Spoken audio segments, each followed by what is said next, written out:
Good day. Here are the stories for the Manila Times for Sunday, July 24, 2022.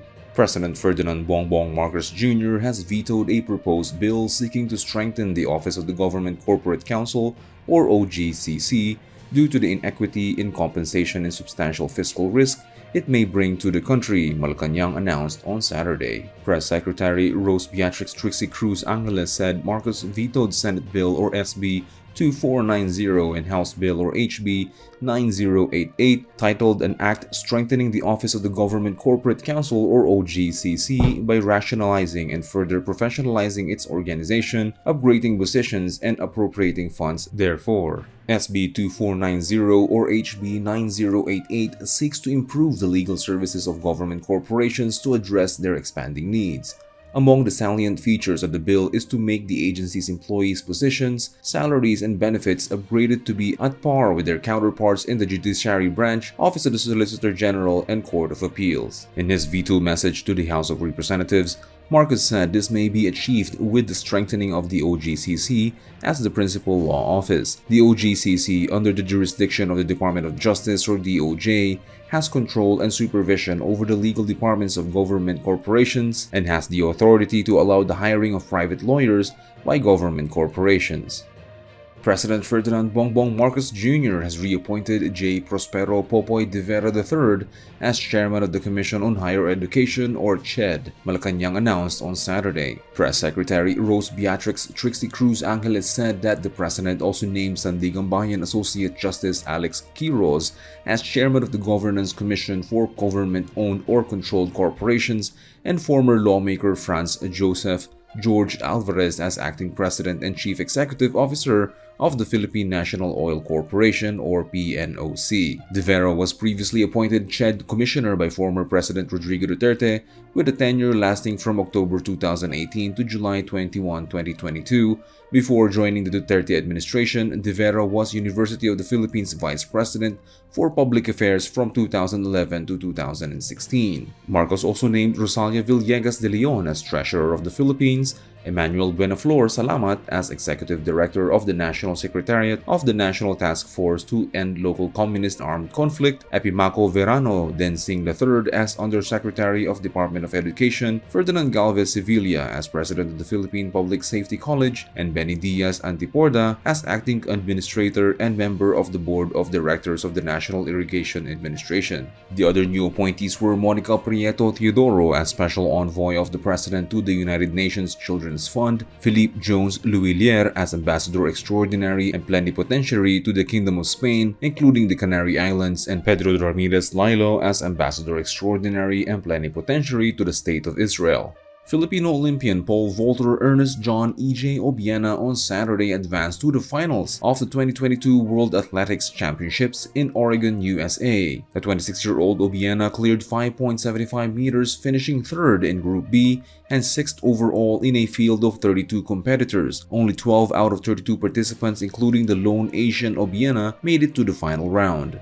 Staying in sports, Barangay Ginebra and Meralco, the two protagonists in 4 of their exciting championship showdowns of the Governor's Cup, will square off earlier than expected as they clash at the start of their best-of-3 quarterfinals showdown, even as NLEX and Magnolia begin their own Race to 2 series. These 4 teams will take center stage on Sunday's doubleheader at the Araneta Coliseum, with the Gin Kings trying to reassert their mastery over a Bolts team they had defeated in all of their 4 championship encounters in the Governor's Cup. The Gin Kings and the Bolts shoot for the early upper hand in Game 1 of the scheduled main game at 6:30 p.m. as the winner moves closer to the Final 4. Barangay Ginebra finished a 3-way tie along with TNT and Magnolia Templados with the same 8-3 win-loss record, but Tropangiga, who have the superior quotient among the 3 teams, moved up to second place and earned a twice-to-beat advantage in the next round. The Gin Kings, who had the inferior quotient, ended up at number 4, and the Hotshots wound up at third spot to face number 6 seed NLEX Road Warriors at the start of their own best-of-3 series at 4:30 p.m. Magnolia and NLEX wrapped up their elimination round campaign on a winning note.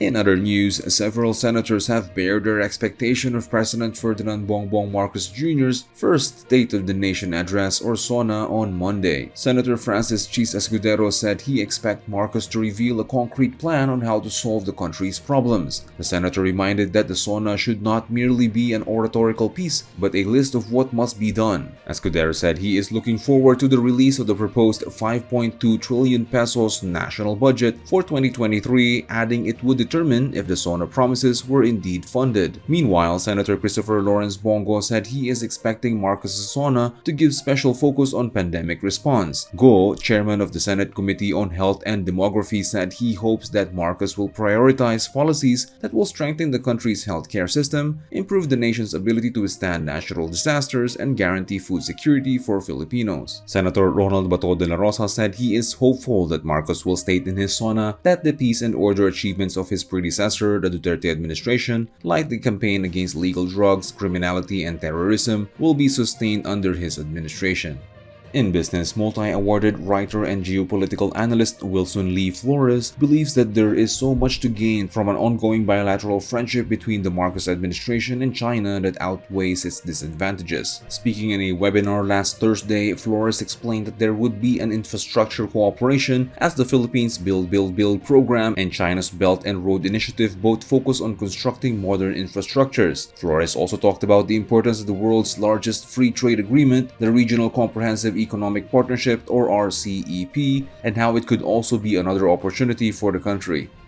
Marlon Ronquillo is our front page columnist for today. He weighs on the polymer banknote situation that will test President Marcos' pro-farm agenda. Today's editorial believes the decriminalization of libel may lead to more convictions. Read a full version on the paper's opinion section or listen to the Voice of the Times. For more news and information, get a copy of the Manila Times on print, subscribe to its digital edition, or log on to www.manilatimes.net. Follow us on Twitter, Facebook, or Instagram and keep up with the times. For the Manila Times, this is Paolo Dimapi. Our longest trusted English newspaper since 1898. Now available digitally. Computer. Order the Manila Times Digital Edition. Subscribed. Get the Manila Times Digital Edition for less than 2 pesos and 50 centavos per day when you sign up for 1 year.